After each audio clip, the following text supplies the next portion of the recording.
Where every other block you walk by, somebody would say, "What are you doing on my block? Get the fuck out of here." You know, we went through that.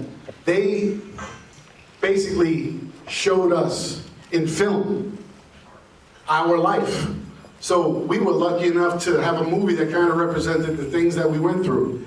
In a lot of levels, they might not even understand how much they represented us. I, in 2012, went to make a film called Lost in Coney Island, and it was about a director trying to remake The Warriors. And I'll tell you honestly, in my estimate, what I came to was you cannot remake The Warriors. Not because you can't just get a bunch of actors together and do it. There was such a feeling and a vibe behind it, and something special about it. And as my film went to the Coney Island Film Festival and won the best made Coney Island Film Festival film on, Remake the Warriors, I got to meet DORSEY WRIGHT. I got to meet APACHE Ramos. I got to meet Cochise, rest in peace, David Harris, Brian Tyler, Tom Waits, and I think we're missing Vernon, right? There he goes. He's coming in right now. But these guys, for us, don't understand the level of legendary status they have, because for us, the Warriors was real. The questions that you have about this film. Is there anybody out there right now that has a first question? I think you're going to need a microphone. Yeah, I'm going to run up there. Anybody up there? Come on. Don't be shy. Well, I'll ask, why do you like the movie? Growing up in the hood, seeing this movie, the color, it was more real. It was better than Star Wars, straight up. And Star Wars came out first, it was hot. But you guys, oh my God, it touched the soul. And every kid, everybody want to be Dorsey, Cleon. Everybody want to be the Ajax. Everybody want to be the Swan. And everybody looked, Snow, all the characters. And what can I say? Couldn't agree more. More real than Star Wars. Yep. Anybody else out there? Come on, you guys are word fanatics. You paid for a ticket to get out here. You got something to say. Let's go. What happened to the fellow, the one that the cop took the truck? Mr. Fox. Tom Waits. What happened to you, Tom? What happened to me? Yeah, break it down. You want to know specifically what has happened to me since 45 years ago, or what happened to me in a specific moment in that? He means why did you disappear in the film? Because I pissed off the director so badly, he had the fight director kill me off as soon as humanly possible. That's the truth, right? I did that. Nobody else did it. I did it.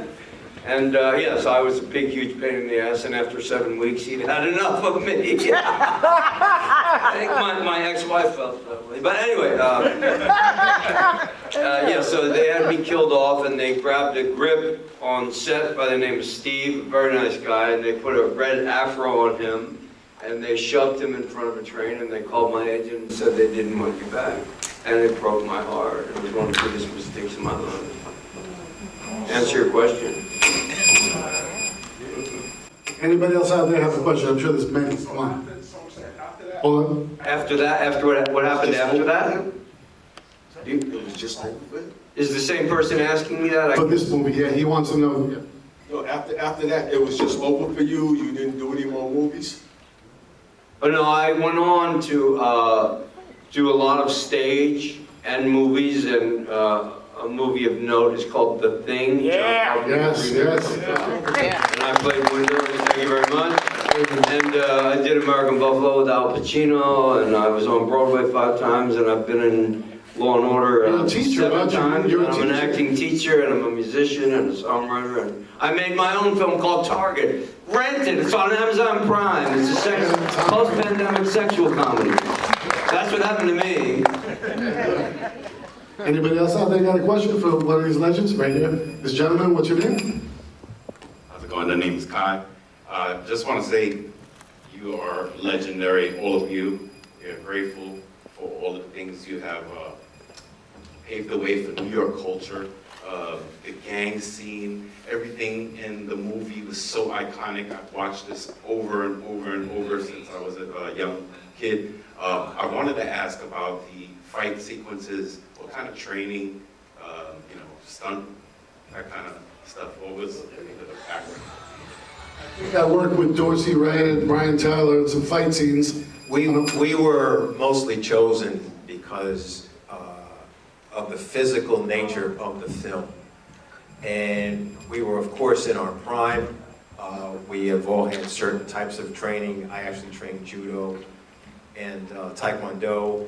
So, and we also had to do a lot of running. A lot of running at night in the rain. When there was no rain, they wet us to make it look like it was rain. It was freezing that summer. It was nuts, but we endured, and we tried to do the best job we could, and we thank all of you for understanding that and believing in that. Thank you. Let's do it. Love the Yankees. I seen the Warriors back in 2010. I was saying, what is this movie about the Warriors? When I seen the movie, it was the most exciting movie I ever seen. I probably even out with the Fuzzy. They drove like Yankees. They fought up in Central Park. They tried to run away. They were accused at the end of the day of the movie. They were innocent. They were free to go. They all run all over New York City. They had the boroughs, the Bronx, Manhattan, and they made all in Brooklyn. And I seen the clips of some of the We got to catch up and have a good laugh over that. And several times in between that and when we started doing shows, I would, you know, go by his apartment and just hang out, and he Apache showed Oh, that's up. nice. And yeah, I miss him a lot. I really do. Yeah, I'd like to say something about Dorsey if I'm Dorsey. Dorsey's right next to me. David, if I may. I didn't get to be at his funeral because we were visiting our granddaughter, and I couldn't change those plans. Conceited of me is, you know, I'm a musician and a singer, and David would always say to me, I never knew you had such a good voice. I never knew you could sing like that. Like, he came down to see my show, and not very many people say that to me, and I just want to say that he is one of them, and I'll never forget him for saying that. And I love you, David. Wherever you are, you know. We may talk smack about each other. You know, I mean, that's part of being with a family. And we tell a lot of people when we do these things that what you see up here isn't fake. So I wanted to be known that, hey, the way we felt about each other, including our warrior David, was never fake. If we didn't like something he did, we told him. Same thing with him.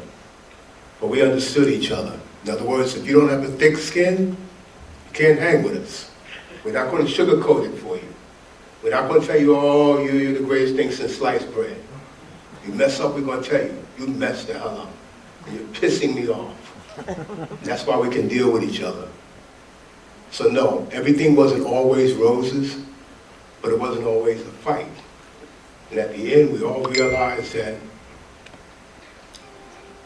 it ain't the same if all of us aren't there. This gentleman right here. What's your name, sir? Eli. Hold on one second, Eli. How you guys doing?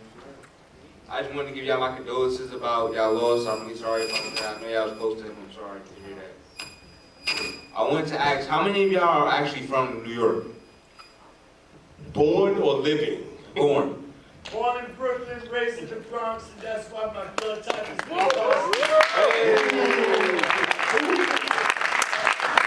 Boogie down, Bronx. Go Yankees. Philadelphia, Pennsylvania. Raised in South Philly, raised in South Bronx.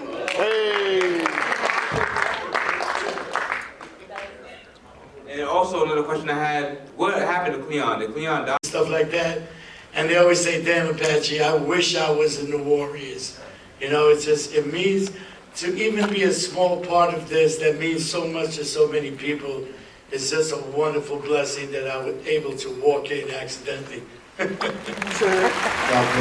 meeting and greeting.